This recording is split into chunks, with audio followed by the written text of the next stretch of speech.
it is not enough to praise Uganda as a model country in management of migration. It's critical for the EU to support Uganda as a model so that our example doesn't collapse. Our example must not collapse. Because if our example collapses, the rest of the African countries will not borrow. So how do we support Uganda? The support that should be given to Uganda should be in a way of helping the well-being of refugees and displaced persons, but with a specific target to the youth, who constitute about 70% of the refugees. The last time I met the ambassadors here, European Union ambassadors accredited to Uganda, I requested them to particularly help Uganda in skilling refugees, giving skills to the refugees. And not just ordinary type of education that is given to the elite, but I want skills that can be given to all able-bodied refugees in the settlements. So that's what I would want support from our development partners, and for this case, the European Union. The second one is, I want the European Union to help African Union in resolving conflicts, resolutions of conflict. For example, there should be sanctions, strong sanctions to countries where conflict and weapons are being sold almost in open market. So resolution of conflict in Africa, particularly in the Horn of Africa, in the Great Lakes region, and parts of West Africa, must be a joint effort by the African Union and the European Union. And the European Union can play a very critical role in this. So resolution of conflicts, so that we can get a lasting solution. I want the European Union to help African Union, in addressing the question of food security. Food security. We continue to be visited by hunger and famine that kills and displaces millions of people, including women and children. So if we can design methods, and in this regard, efforts should be put in place to address issues of irrigation to mitigate the long droughts. And I want in a special way to thank the German government.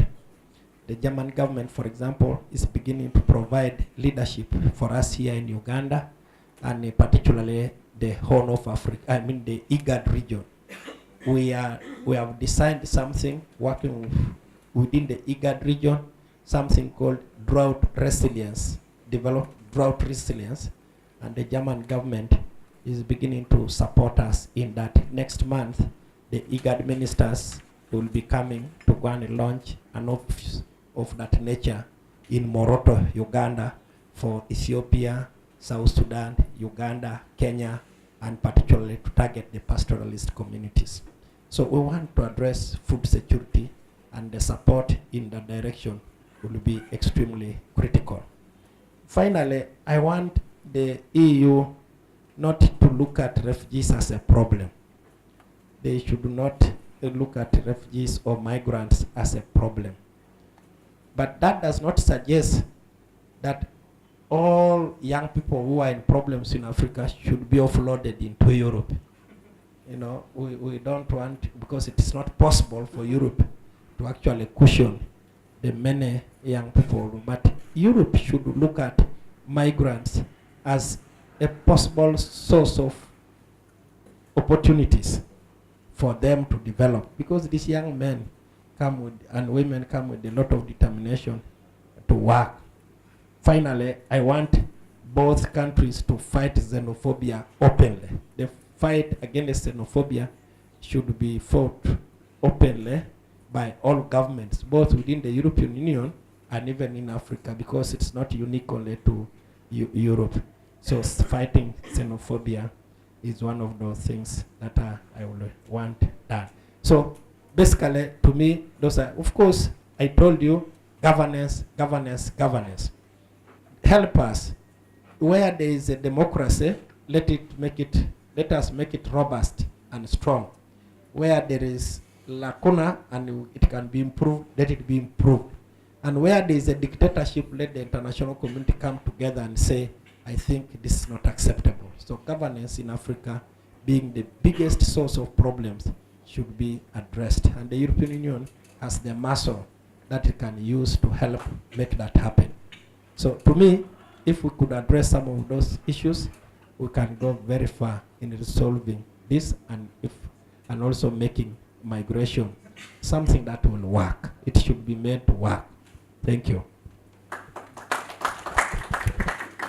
Thank you very much. Maybe we can proceed in the following way. Is somebody contesting? Is somebody adding something to these points and somebody totally new points? So the first question is somebody not agreeing with the points, is contesting these points? Or can we all agree that these points, and I'm very happy also on agriculture, because I think there's a big issue that agriculture very often is neglected. Not that so many, but here many people are already employed, but especially the fight against famine. And some colleague here from Uganda said at lunch, it's strange that we cannot feed our people and have to import food from outside in Africa. And I think that's very, very true. So thank you for this, because this has been perhaps a bit neglected in our discussions. So we can agree to these points, but you know, the Parliament is active, and we have some addition, at least. Please, Darren, Victoria. Yes. It's here.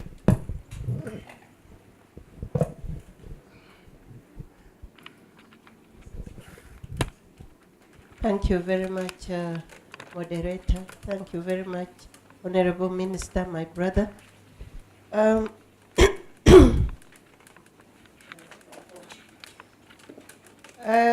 just want to add, and I really appreciate the points from the minister.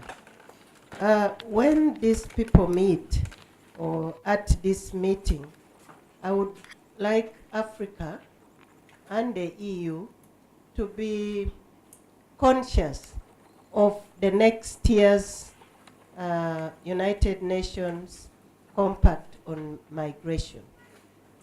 And whatever they are going to agree, or most of these things that the minister has put on the table, should also be extended and included in the compact, particularly those which are coming from Africa.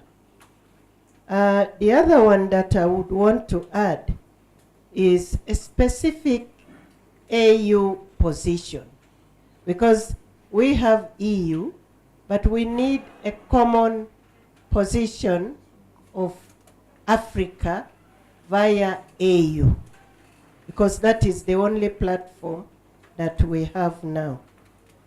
The third one is a common framework.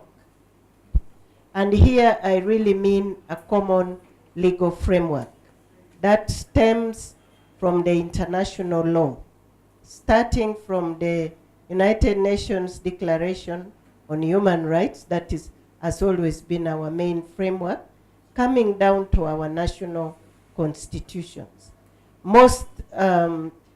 So with Europe, they will be mainly coming with the international law, and then Africa has also borrowed most of that international law. So we should have, and I think it is time, the globe is has become so close. We should have a common legal framework. The fourth point I would want to add to the minister's word is let these two parties check on the middlemen on the Mediterranean. I mean, it doesn't take anything. This is a criminal act. these middlemen, the ship owners, the traders, and what have you. They've made the whole thing, and people are dying. So this, from the Africa side and from the EU side, these middlemen have to be checked. And then finally, from Africa, I know Europe has done its part. Africa should make the continent and the individual state party attractive for people, particularly on voluntary migrants, for people to make a choice. People should not run from home for greener pastures, but people should leave home knowing they've left a home which they will come back to. Really, Africa should be made attractive before we leave. We shouldn't leave because now voluntary migration is also becoming forced migration. We discussed it in the morning here. There is even another baptism, economic migration. We shouldn't be thinking about those things. So Africa should be made attractive, and each state party should be asked to make their own countries attractive for its citizens. And I don't need to explain more, because we have wars, we have climatic conditions, we have famine, we have religious persecution, we have, and we have. I thank you. Thank you. Yes, we go this way. 1, 2, 3, 4. Yes, please, start here, yes. Thank you so much. I thank the contributions from the Honorable Minister and the MP. I also want to add one, that this summit, since it will be majorly meant for the youth, we need to ask the EU to consider having something done on our environment. Our environment has been highly degraded, and there are a number of factors that lead to environmental degradation. In Africa, mostly it is because of need for settlements, agriculture activities. Like when we host the refugees are given small portions of land, and that portion, of course, someone must have a house, must have a garden, and he's left with no option but to clear all the bush, maybe to leave a few trees, and that is a serious effect on the environment. So what will these youth find if we don't prepare environment? Maybe we need restoration measures, we need more conservation measures on our environment that is being degraded. I feel the EU should come up with the clear mitigation measures and a way of facilitating and implementing these measures in Africa. Thank you. My name is Moses. I'm Ugandan. My claim to the EU-AU summit is that since we are talking about youth, we should, I expect to see a big number of youth represented in the summit.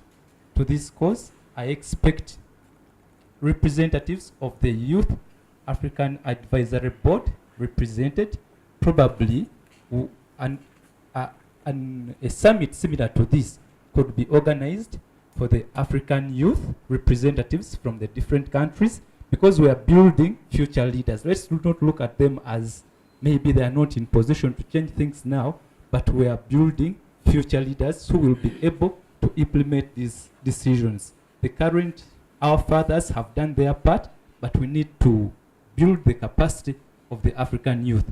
Let's not talk about African youth when few of them are represented.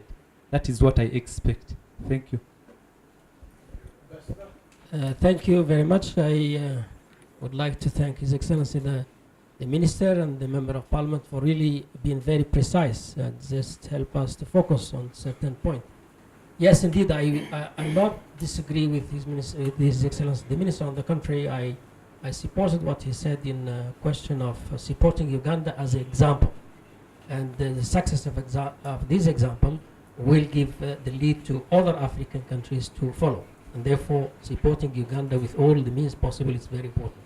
Second things, yes, it is durable solution which need to focus on, the root causes, which means, conflict resolution and so on.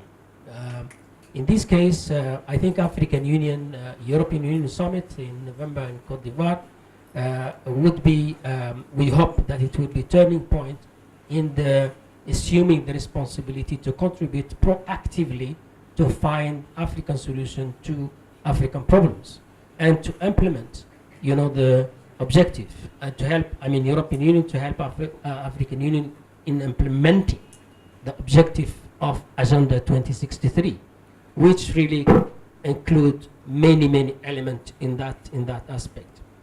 Of course, the youth, it's very important because the migration, the refugees, and what has come with it as a basket. I think European Union have to be proactive in responding positively to what African Union would like to see. Because of course we have views. African Union has views, have a strategy, has policy, and we need European Union to help us in, achieving our objective. Thank you so much.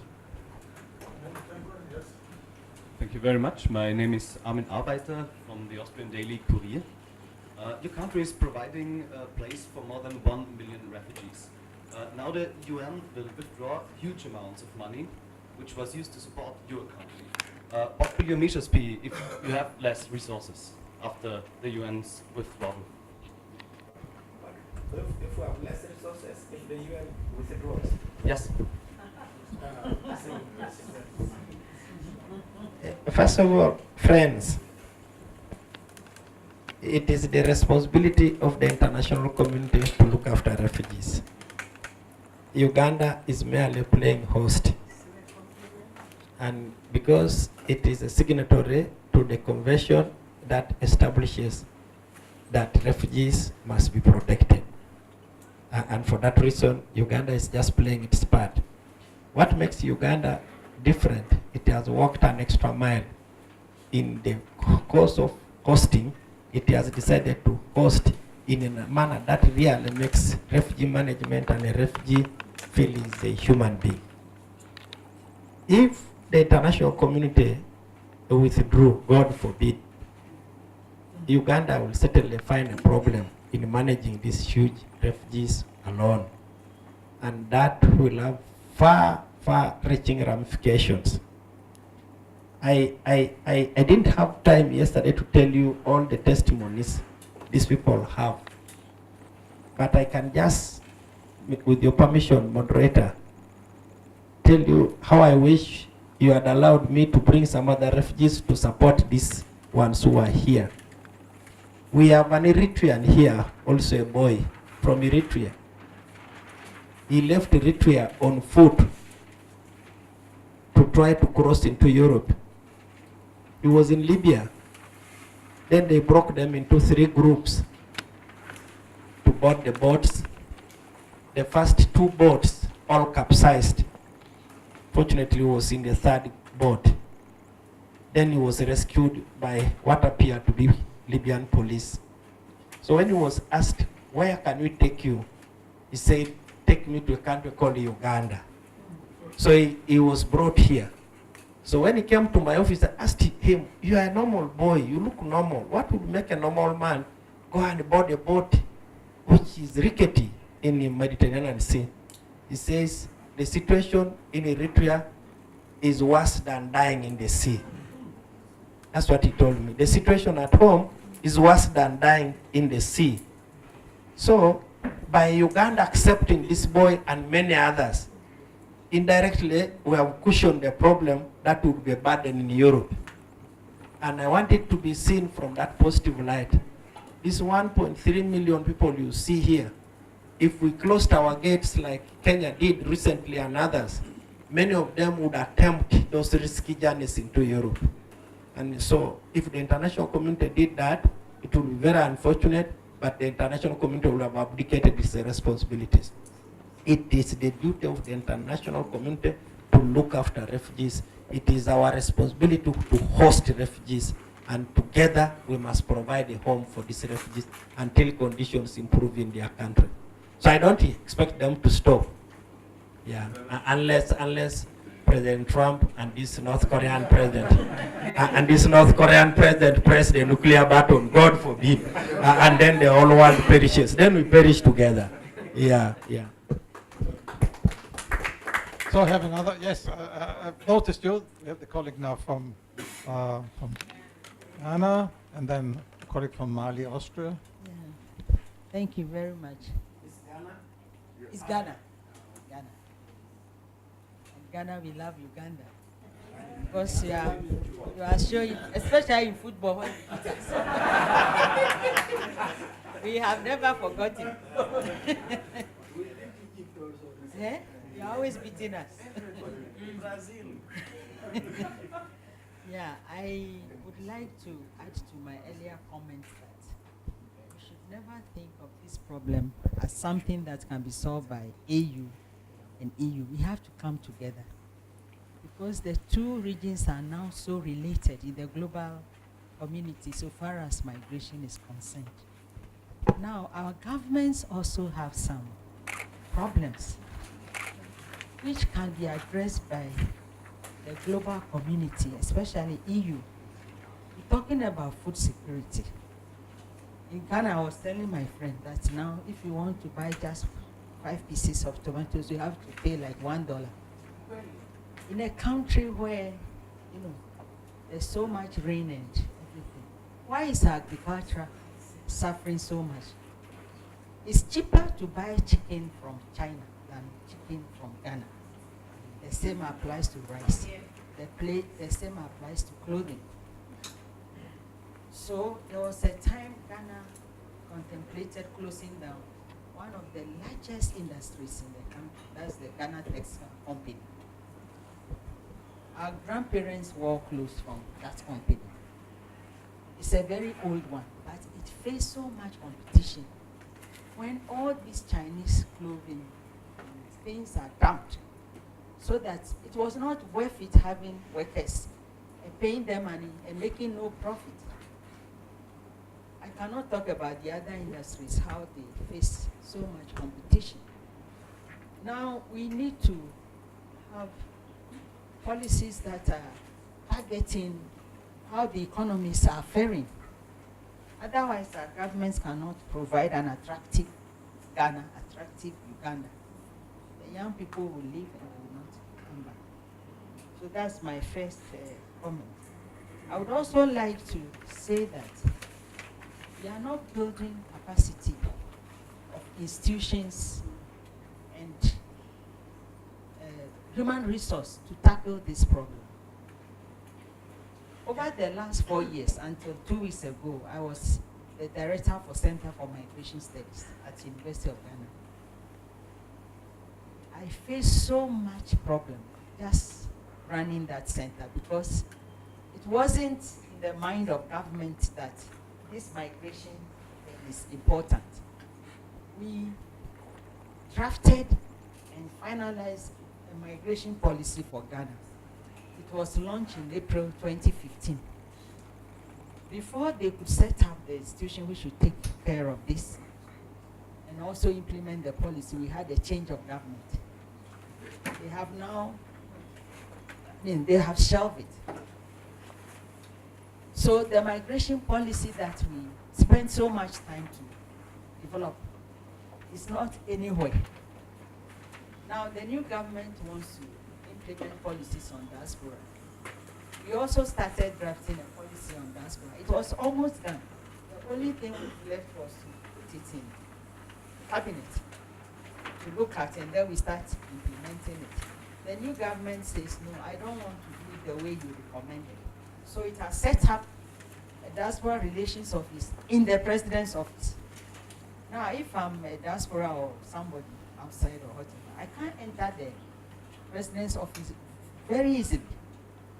Do you see? Let me not labor on that. So what I'm saying is that We need people who understand these migration issues very well by training. Now, we also train 64 key government officers, ministers, members of parliament, and high-ranking officials, 64 of them in 2015. We completed the training in October, and the new government came in 2016. Almost all those we trained have been removed, and new people are in office and all that. So we need sustainable capacity building. And how do we do that? We have to think about that also as one of the things that are urgent. Thank you. Thank you very much. Joseph? Thank you very much. Thank you, Mama, as well. The point I wanted to raise is concerning the summit in Abidjan. We organized a good summit and at the beginning of November. But the problem right now is we are almost done with the application form, which means the refugees' voice is not going to be heard. What is going to happen? We decided to have 80 young people from diaspora in Africa, European and African, about 40 from Africa side, and in the network we have the Pan-African Youth Union, which is in charge to select those 40 people, and we had about 600 applications from Africa side. From diaspora side, about 800 applications for 10 positions, and from the European side, maybe 25 people. Which is the problem we are facing right now. Many other organizations are not part of this because the different national youth network, youth agency in Africa doesn't work well. They were supposed to hear the voice of those young people and take it with them and meet the other African, but none of the national youth, how do you call it, national youth agency in English? Yeah. Doesn't work in the eastern part of Africa area and even Comesa area. Most of the organizations are from Central Africa and West Africa. And how are you going to make sure that what we are doing here is going to be here there is the first question. Secondly, during this summit, we are going to take 40 young people. It's something they call plugging, to work with the European Union to make sure that what the young people said will be heard by the president, and then we want to implement some projects out of it, which will be some pilot project for the Africans. We don't know who is going to be in these 40 people. The best way to do, to me, is to try to have as a side event in Abidjan during the youth summit or during the head of state meeting, because without that we don't have any other possibility really to take those recommendations to this place. It's really a pity that we are only 5 young organizations doing this work, because we are independent from the African Union some way, but the Pan-African Youth Union has the agreement of African Union to represent the African youth and the Catholic Youth Network in Africa side. My organization in Europe, plus the European Youth Council. Let's see how we can really have a side event or something. It's not too late, it's at the beginning of October, to see how we can be there and make sure that those recommendations will be part of what we'll take to the president directly. Thank you. Thank you. It was foreseen that we have very small groups to discuss each other and then come back, but I don't want to interrupt the discussion now. So I would say I take these, I think 4 people who wanted to speak. Briefly, please, and then the minister can wrap up and can react, and then we can do the rest of the program. So please, would be you, and then Victor, and then you. That's it. Please. Thank you. What I want is, I want African Union and the European Union to think, to try to understand this term of youth, because I have realized that when it comes of getting guns, it is us youth who are, yes.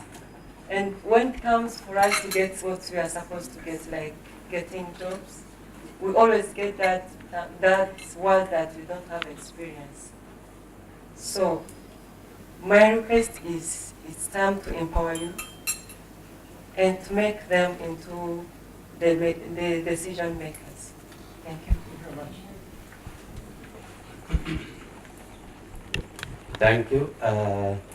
I think number of people and the Honorable Minister has raised the issue of governance and the economic migration actually related to the resources, but the resources flowing from Europe to Africa is for the development and other support for African institutions and so on is enormous. But at the same time, the illicit flow of finance from Africa is more than what Africa receives. So that has to be tackled, and I think the governance issue in that line has to be addressed. Thank you. Let me stand because my minister is here. Be disrespectful. Yes. Please for one. Thank you so much, and I just wanted to add a voice on what my colleagues have talked about. And one thing which the African Union knows and our governments do know is, just like we all know, every conflict that happens in Africa, it has become easily predictable. We know when the next war is going to be in the continent. Yeah, we do know because there are those ingredients that lead to such conflicts. But not much is being done in prevention. To me, I would focus, if African Union can take on leadership to inspire the generation of conflict preventers, not fighters, I think this would be a good opportunity. If we can also come as African Union, maybe the world focuses more on peacekeeping mission. Should we move towards peace-building mission, where if we see that tribal tension is growing in this country, we have means to identify people who identify with the kind of population suffering, where they can build a mechanism to understand and talk, so that we can not wait for until war starts and we start talking about reconciliation.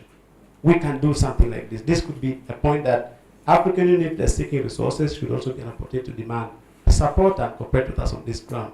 And then lastly, for long we have looked at humanitarian crisis with a Western lens.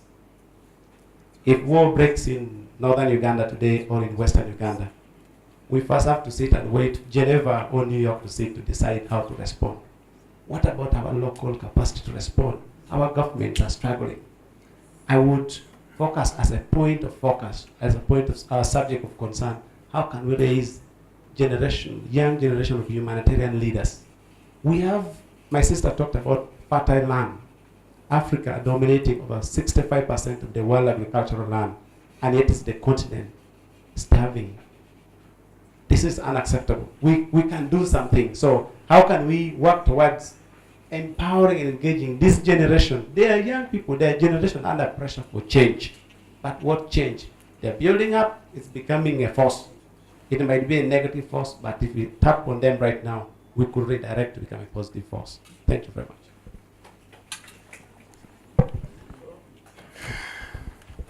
Thank you.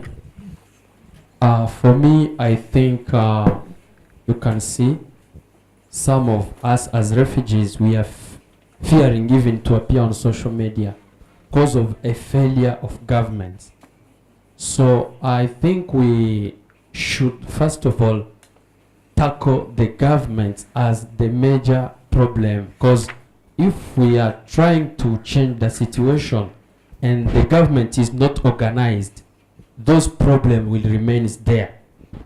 I think the first point is to organize, to engage the governments in a debate whereby they are going to discover their problems and their responsibilities at the government. Apart from that, there is also a dictatorship leadership. They want to stay there and be in control of everything for years. While if they are there and there is some people have fled from their countries, there will not be any change. We need them to have a not European Union to engage African Union, but Africans have to think about their own problems before we wait any kind of assistance from outside.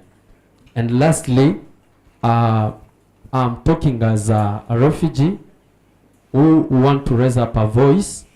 We have a lot of capacity. We have gone through a lot, so many trainings and capacity building sections.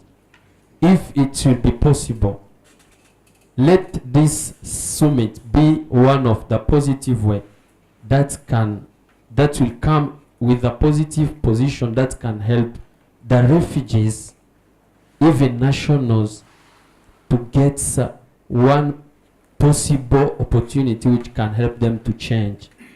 I know that education is the power, and a youth without education is like you are destroying our whole country.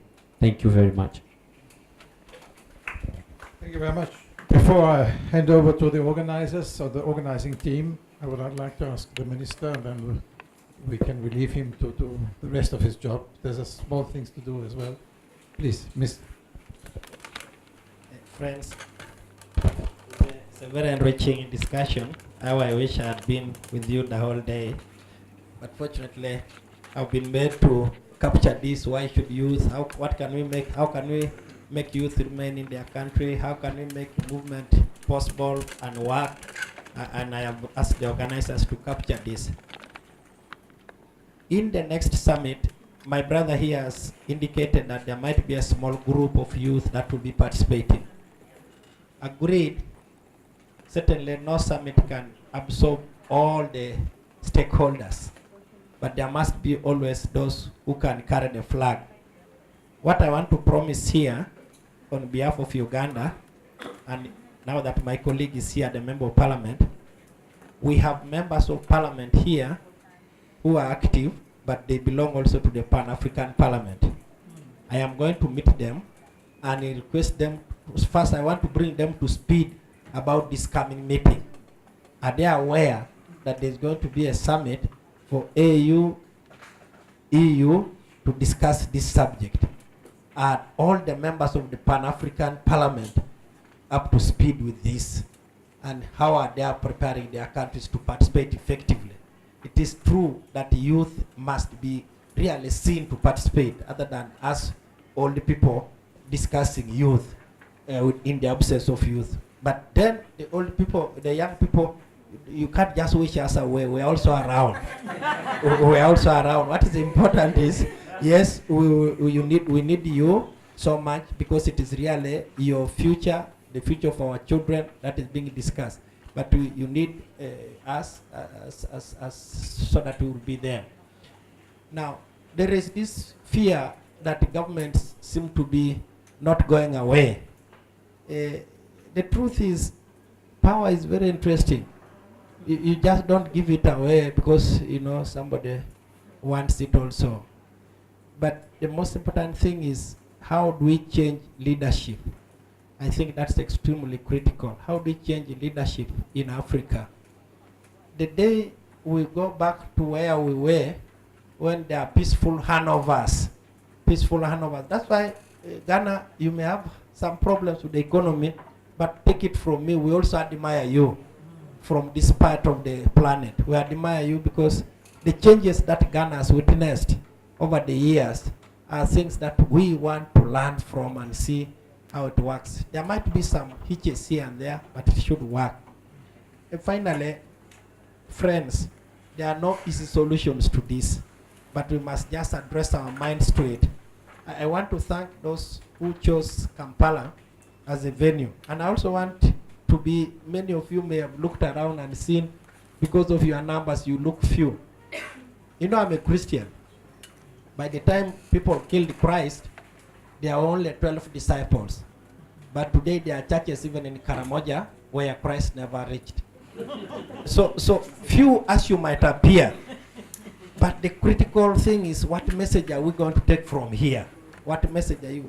I want to strongly think tomorrow, as you conclude, you make very, very strong and well-considered resolutions make very strong and well, and your resolutions break them in such a way that we, the group that sat in Kampala, this caliber of people, have resolved that this should be done, and then you say, we suggest African governments, in our opinion, should do this.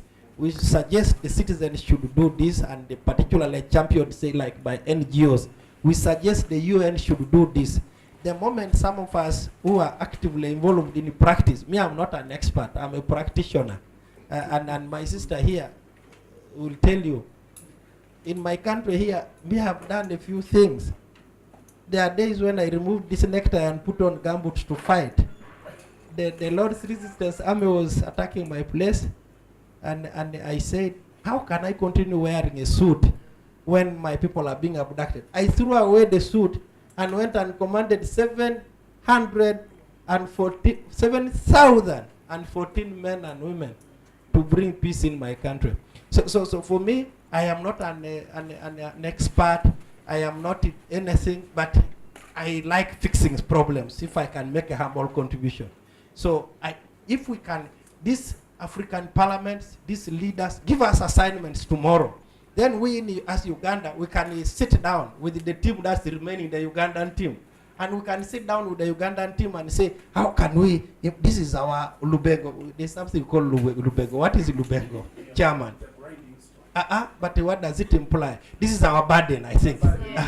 So we'll sit down and say, the meeting that took place in Kampala has said this and that about we government. Then me as a government leader, I can share that with my colleagues in government. Then Parliament, the meeting suggests Parliament should do this. Then parliamentarians should share that. Then the United Nations, because even the United Nations is not perfect. I see, me, I supervise them here in Kampala. I supervise UNHCR, I supervise all that. They are not also perfect all the time. It needs a lot of pruning here and there. So you suggest what should be done, and then we shall do whatever we can. And then we hope that the rest of us will. When you also go back to Europe, we are going to give you some assignments. Go and follow it up. Speak about it. They may not take you seriously, but keep speaking. You know, don't get tired, and somebody will listen at one day. So that's what I think should be done. But I want to thank you again for this very open discussion. Few as you may be, I think we are triggering a movement that will be very useful for the future. I will personally come to Abidjan, even if my president is coming. Me, I'm coming as a fly on the wall. I'll just come and do the listening. And my president will come, because summits belong to presidents, but seminars belong to ministers. So for me, since it is a summit, I will not come as a president's team, but I will come as a minister responsible for migration here. So just I do a lot of listening, and the question of the side meeting is extremely critical. How do we plan? Youth must, in the event that the big men want to steal the show, there should be a side meeting where the voice of the youth can be captured. Because I know these big men will always steal the show. I'm not saying you, Ambassador, are part of the people. So that should be done. So I want side meetings to be put in place so that the youth can be heard. So thank you so much. Honourable Minister, thank you very much. We hope that you never have to change your suit with uniform and boots again. Maybe only with a pullover and some more relaxed dressing. But for the time being, I mean, we are in a common fight, in a different kind of fight for a more sensible, more rational, more humane migration policy. And we all have to do our job. And I think the wonderful thing is that here we were together.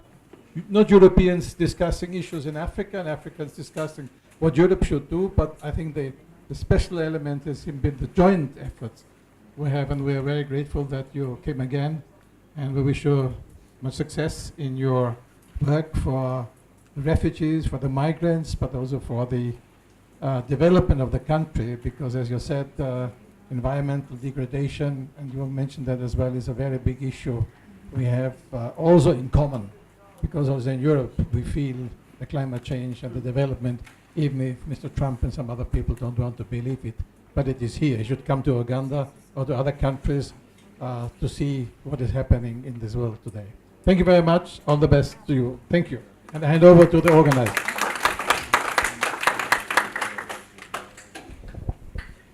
Thank you so much, Hannes, and thank you so much, Honorable Minister. You've asked for assignments. You can be sure this group here is actually going to give you assignments. We are happy to do that, and we are grateful for your commitment. Are you staying with us for the mumbling groups? A round of applause for the Minister and for Hannes. Thank you so much, and for the MP, and we are grateful. We are also telling the EU to fund more of our vocational education in Africa. And again, the AU and the African Union should address the root causes of migration, not to focus on the symptoms only, but the root causes of migration. And we are also telling the AU and the EU to invest in agriculture, that is agricultural mechanization. AU should involve the local populations regarding regional integration. That is also very important. AU and EU should encourage volunteerism and exchange programs between the two continents. So that's all we had. Thank you very much. Thank you. Thank you. Kindly stick them here. Yeah, just below the... Another group, please give them a round of applause. Strong recommendations there. Thank you. And I like the, the specificity, the EU, the AU, and all that. That is very clear and to the point. Assignment, assignment, assignment. Assignment 2, welcome. Good evening. Okay, our group came up with three recommendations. So we are thinking that there's a very big role for the EU to play, and we're talking about capacity building of institutions and the AU and of individual states. So if their capacity is built to manage things that we're talking about here, I think these states know. So they need capacity to be built so that they can be able to deliver. And secondly, we're talking about involvement and engagement of youth. Let the youth be engaged. They know what they want. So the European youth and the African youth, let's create opportunities for them to meet and discuss their future, They hold the future, And lastly, we talk about integrating conflict prevention with migration policies and programs. So if those countries and individual states have those beautiful policies on migration, they should squarely or equally be integrated with conflict prevention. Thank you. Thank you for those recommendations. The integration of conflict prevention and involvement of the youth. I think that's great. Assignment 3.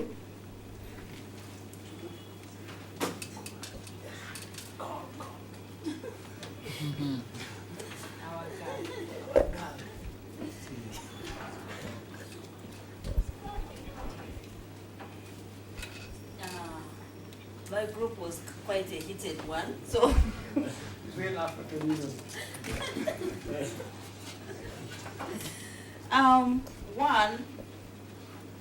one of the issues that was being discussed is that because war is a business to African governments and the EU and other countries, what the African Union should agree on is that there should be a 50-50% benefit when it comes to whatever decisions they are making. Because I'm sure the EU knows what they want from Africa, but does Africa know what they want from the EU? So they need to know. And then when they give money to support these issues, these situations, they come back and take it back. You have an expert who is being paid $10,000 a month, but the person who is running the project on the ground is getting $1,000 a month. Why? Because I guess the money has been put to support these people. So the money comes in and then goes back. So the EU should be able to have a basis on how they are going to benefit from this. And then there should also be domestic, homegrown humanitarian leadership. We shouldn't wait for the EU as Africa. Yeah? They should be able to, we should be able to have countries that can come in. If Uganda is experiencing hunger, don't wait to go and consult China to send rice. Yeah? Isn't there any other country in Africa that has rice, that can donate to Uganda? Why should we wait for Chinese rice? Why should you wait for World Food Program to bring biscuits from America? Why should we feed our people on biscuits when there is food? Africa is a country that is based on agriculture. Why? Why should you wait for that? And then to the EU, donations and funding should be 80% directed to the communities. And then use the local human resource, not hide behind expert knowledge. You know, you have someone who has never been to Africa, but because they have experience in Asia, you know, living with some people, that one is considered an expert. Get someone who has been on the ground for the past 10 years, you know, that one is not considered an expert. So use homegrown, you know, human resource. If you're supporting these governments, you're supporting these projects, use the human resource that's on the ground. I don't think in the whole country you can fail to find a program assistant or a program manager to manage a certain particular project. We have people who are educated. They have PhDs. You get a PhD from Uganda. They would prefer you get one from UK. You get one from UK, but you're still not an expert. That's true. And then for the AU, to promote African unity, you know, promote African unity, African Pan-Africanism.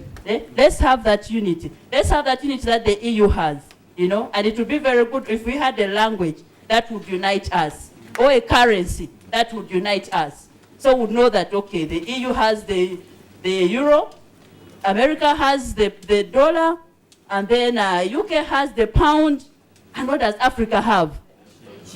I don't know, I think what did my colleagues say? They are still using the currency from France, that in France imposed on them. What are we using? The shilling, and the shilling is, you know, 1 shilling. $1 is equivalent to 3,500 shillings. What kind of donation, what kind of support is that? $1. And you have people who are living below $1 in Uganda. That is wrong. 3,500. Thank you. I like the passion. Please stick your recommendations there. Assignment 4. Yes, thank you. Yes. Our group brainstormed about various points, among which one is addressed to African countries or AU. We want AU to improve governments as a way to retain youth and provide alternative to migration.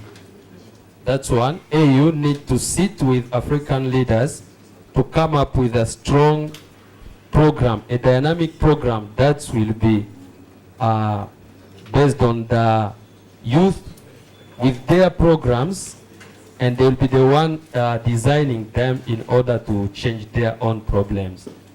So thirdly, this one is addressed to AU and EU to consider youth as the pioneer of the positive change in the worldwide.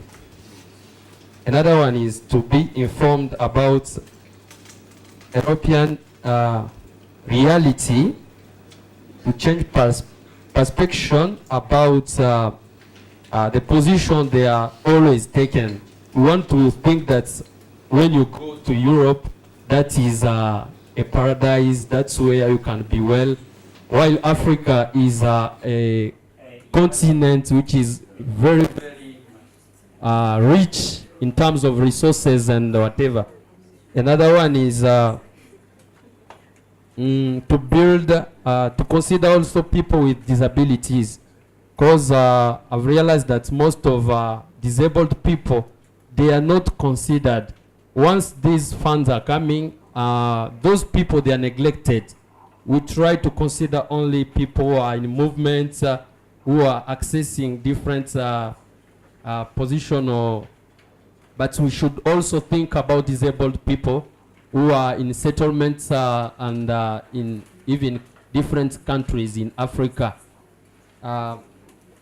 apart from that, youth refugees also should participate in that summit which is organized, because actually the refugee issue is the main point in the worldwide. Everyone wants to understand exactly what is the word refugee mean.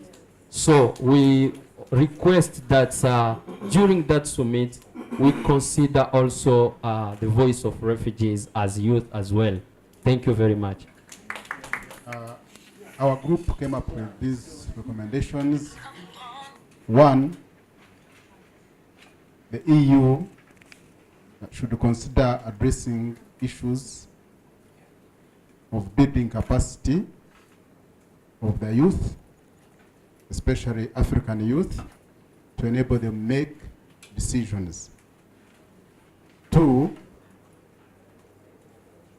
the EU should contribute actively towards solving the existing conflicts and also contribute towards preventing further conflicts in Africa. Three, the EU should be a partner in African issues for mutual collaboration, but not like imposing policies. So we wanted to have a more polite word, not imposing, but we could not get it, but that's it. That's what it means. Next, the AU should seriously address issues of climate change, both AU and EU, and their consequences. Five, the AU should address food security issues in Africa. The EU should help in fighting terrorism in Africa. The AU should support youth initiatives for better livelihoods. And lastly, we came up with a point that something that we had not discussed here. For both EU and AU, contributing to addressing issues of HIV and AIDS. HIV and AIDS is still a challenge in Africa. It is still affecting the economies of Africa. It needs to be addressed, and it is largely affecting the youth. Thank you. Wow, thank you very much. So our group had several recommendations for the summit. Firstly, that refugees should have universal rights to rights to work in order to achieve sustainable livelihoods and contribute to society. Political will to provide services to the African citizen, and all to fight corruption in Africa. The EU and the AU should have regional discussion, the fact being that different regions have different issues around migration. The AU and EU should support research and dialogue at community and national level in order to inform the support they're giving to Africa. And we need to engage the media. The AU and the EU need to engage the media to change the narrative about migration. Migration is not a problem. And when African youth go abroad, they are criticized, whereas other youth from Europe, etc., are seen as adventurous.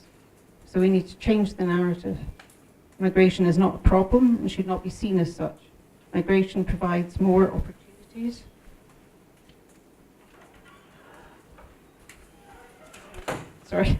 Donor fund should prioritize education and technology in Africa.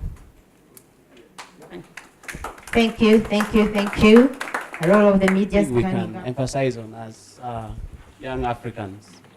I think we need to articulate what we want. If somebody asks us today in 1 second, what do we want as African youth? Is there one or two things that we can clearly present mainly to our leaders, and then also demand other, other international communities, because the fact that not until when we, if youth have nothing to lose, they will not fear to destroy. That's what we must know. So the element of ownership should be somewhere. How much do we own our country, and how much do we own the development in the country? And I think that's why the emphasis on issues of, let's say, talk about climate change. Can we have a livelihood outlook to climate change challenge in Africa? Can we use that as an opportunity to address the question of livelihood? Because planting trees will be one, or respecting nature will be one, but can we use that as a means to ensure that we are a productive generation that will address the question of food insecurity in the continent? Because without it, it won't be easy. So I would think, like, let us emphasize as young Africans to have one or two specific points that we should popularize and make it, this is our big dream and we want to achieve at all costs. Okay, thank you. Strong proposal over there. I'm Peter Katkos. Now, what I want to comment on that, to AU and AU, let us say AU not consider Africa as the business area or a battlefield for the income, for their income. So another point. So let them consider Africa to be united together with those in diaspora, to be one people, one nation. And also, let the system of education, let it be one. Those who are in Africa and those who are in there. So let them speak the same dialogue as somebody being mentioned. So I cannot waste my time, our time here. So let me stop here. I'm just at this few point for that which we have put forward before. Thank you. Thank you so much. But we're wondering, when you talk about education, what kind of education are we talking about to address the crisis? Because I live somewhere where every education response was vocational. And every formerly abducted kid was given almost 10 tailoring machines.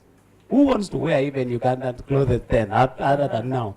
So I think the kind of education that we should package, it should be something that can, reasonably we need a talent, we need a skills that is locally beneficial.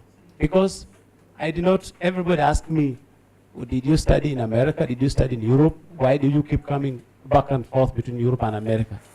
What have you forgotten within Africa? That's what they ask me. Because they know that the only way you can speak better English is to go and get something out of in Europe or in America or something like that. But no school is too small to produce a big leader or a good leader. I think it's in our heart. People can close their borders, but let us open our heart as Africans. That is the best border we can open, and it will take us. But education should be what kind of education? We don't need to compare ourselves to Harvards. But if our talent, our skills is locally beneficial, why do we have to be justified by international university who, I'm just thinking around that. But vocational education is good. However, making it vocational all the time, tailoring machine, it doesn't make sense. It's actually like being taken for volunteering, and all you do is go buy me airtime, go buy the boss airtime. What kind of volunteering is that? So we need to move away from that and get something meaningful. Just to add something to that, when all these, if you say, like Bismana said and Maria said that you get all this capacity building that has been given to refugees and to the youth, but there is no, after the capacity building, there are no jobs, And then even the organizations that have given the capacity building, they can't even purchase products from these youth. That means like the capacity building they've given them is not adequate enough. If you can't even afford to buy soap from these people you've trained, then where are they supposed to get the market? That's one thing. You have to identify the market, and even after you've trained them, you should be able to follow up on maybe job placement, And if you're talking about like migration, like alternatives to migration, the AU and then the EU, they should be able to create these job opportunities online, you know. I know in Europe people can work online and then they can earn an income. Some of the reasons why these people are moving is because they can't afford, they're not able to get an income here. But if someone is able to get income, do work online, they have not moved, they have not left their country, but they're still earning, you know, it will be able to limit migration, you know. That is something to look at. If you're giving capacity building, let it be something strong enough. If it's education, let it be education that you know someone is going to benefit from. Uganda, we're on a British system of education since I don't know God knows when. But if even still when you, after your degree, you know, you go to UK still, they think, no, that's not good enough. What is that? You know, what kind of education are we getting? We shall take the message to the education minister. But in education, we majorly look at accessibility to education and the equitability. Is it education for all? Like of recent, the African countries took a step in making education universal. And the people now access education. Somewhere they refer to it as free education, primary education, secondary education, and those who excel, even university education. And there is also an attempt to diversify education by involving or bringing in vocational training, technical education. And in Uganda, for example, in each county, counties are components of a district, there is a technical institution facilitated by the government, a government institution. And I think that is the step now taken. Now, somewhere also, we need to look at the reality. I have been hearing people saying, you give someone a skill, and you can't go and buy what he does, what he produces. That is not being realistic. If I have equipped you with a skill, for example, if I have taught you how to bake bread, must I come again to buy the bread? So long as you can sell bread to anywhere and earn your living. Yes, because if the market is there, can we now equip, our youth, even the refugee youth?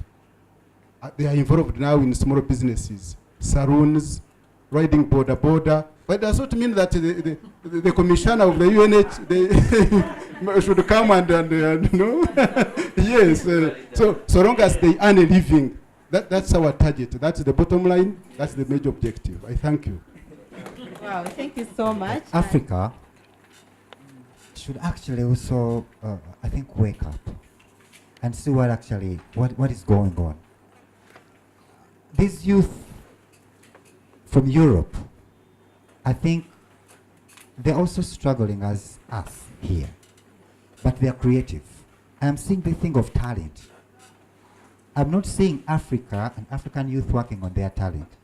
But when you see the richest, actually highly paid youth, are youth with talent, the footballers. I've not seen a lot of youth, you know, in entertainment. Africa coming out strongly in such, and those are, I think, the biggest employers of youth, I think, in out there. So African government should look at it in such a way that how do we promote talent, local talent, and harness that demographic dividend of young people and talent. So I think that's something we need to look at. I'm also an economist, besides being a lawyer, and I'm president of University for Applied Science in Vienna. And I think the basic structural change we had to do also in Europe is that we relied on the normal education and university, up there, the scientific education. But what was much more important, and you do, of course, already in Africa, similar things, but this is the main element, to have an education which gives you a basic scientific background, but is oriented on the needs of the market and the development of the economy. Because otherwise you have very clever people, and that's important, also for innovation, but it has no use for the country and for the jobs in the country. And therefore, I think educational system has to have both ways. The basic, 3 ways. The basic education everybody should have. The scientific education, because you need a scientific elite, so to say. But you need a lot of education. I think the predominant education must be oriented on the combination of learning, learning also to do some research, basic research, but basically oriented on the practical system, what you can do and what you should do. And looking into the economic development in general, you see there was, if you look to Europe, partly to the US, but especially Europe, there was agriculture, then was industry, then came services, but today we notice we still need a lot of agriculture, we still need a lot of industry, and service in addition. It's not that the one kind of economy is substituting the other. And this I would come back to the colleague from Ghana, because what she said is also true sometimes for Europe. We are not producing enough, we just buy it somewhere else, and then we see our jobs gone lost. When Mr. Trump is now doing his very protectionist policies, the policies are wrong, but the basic idea or the basic reason he does it is also because America also lost the industrial base.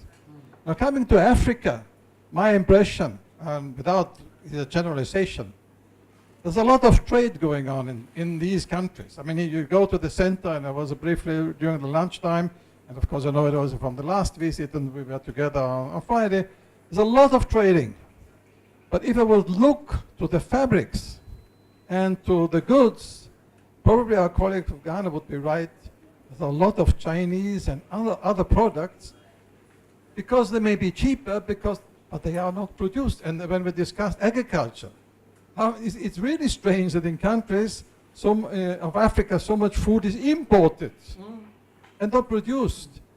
Because we have to have this kind of structural change that also Africa has to be much more a producing country, and not only because the genes who have been done somewhere else are washed in Tunisia or something is small elements are added, and then it's an African product. No, it is because the countries also have to produce. To rely only on the mineral resources, which are exploited by some mostly foreign companies, in the meantime looking to Mozambique, also Brazilian companies, but not many African companies, even if it has an African face, is not enough. Because you have minerals we all need desperately. Somebody wrote recently an article in the Financial Times saying the electric car renovation is producing poverty in Africa. And I thought, what's about that? And he wrote that the whole, for example, cobalt, which is or the main elements which are needed for the batteries, can most be found in Africa. But are Africans profiting from it? Yes, some of them. Some very few of them. And the rest is done illegally, in a very bad working conditions. So the mines in Africa, it would be, and I was surprised that it was not mentioned by some of you, because these mines are exploited by European, US, Australian, Brazilian companies. You know the situation in Nigeria. I don't have to tell you. My colleague knows about how many people are profiting from the oil. Or look to Angola. It's a very small group of people from Africans, and mostly going the profits somewhere else. So this has also to be changed. Therefore, I think educational change and economic change is very, very important, because otherwise, it's also connected with corruption, this kind of exploitation of the mineral resources. It's the African resources, but it's not belonging in reality to many Africans. And of course, agriculture, we discussed it. I was very happy the minister also mentioned it. And so, yes, you're absolutely right. We cannot say for everybody we educate and train, we have now to create immediately the demand. Also in Europe it is not so, but we have to try to combine both. To give Africa also the chance to produce its own products. Also Europe has to do it. Not all the agreements we have with Africa are to the benefit of the Africans. I mentioned also the fisheries agreement and other agreements. I think that's very important. And then if this economic change is more or less parallel to the changes in the education, I think that is the only chance that in principle we can catch up with a number of young people. Because when our friend from Nigeria told what's the problem with having more young people, the problem is then when you don't have jobs enough for these young people. And I think that's also a common common enterprise we have to undertake in Africa and in Europe together to create these kind of jobs, that people have a job. If you see how few people can marry because they don't have a job, and it is still tradition to have some sort of amount of money, and you know, also it goes into the family structure also in the country, then I think that's a real problem. So I didn't want to lecture you, just wanted to react, because then you think you debate and we don't listen, or we listen very much. And I think what has been raised is wonderful, because there are so many good ideas here that we will try to work on them, and we'll try to present tomorrow, let's say, some conclusions where you can agree, hopefully, because I think there were not many disputes. There were some disputes, but they were not in the substance, maybe in the form. This is wonderful. I think Yusuf will solve all issues tomorrow morning when he chairs the session, so that we have one responsible if something is going wrong for tomorrow. Oh, no, but I think I want also this day already, but I think we see is all tomorrow. I want to thank you very much, and of course all the organizing team can do that tomorrow. But I wanted just to react briefly, because I think the issues you raised are so important, and are so important to deliver also to the EU-Africa summit, because it shouldn't be another talking, a shop where everybody. Family photos are good. We also did one, but we did serious work, and I hope the EU-Africa summit does a serious work as well, besides the family photo. Thank you, and have a very good evening. Thank you so much.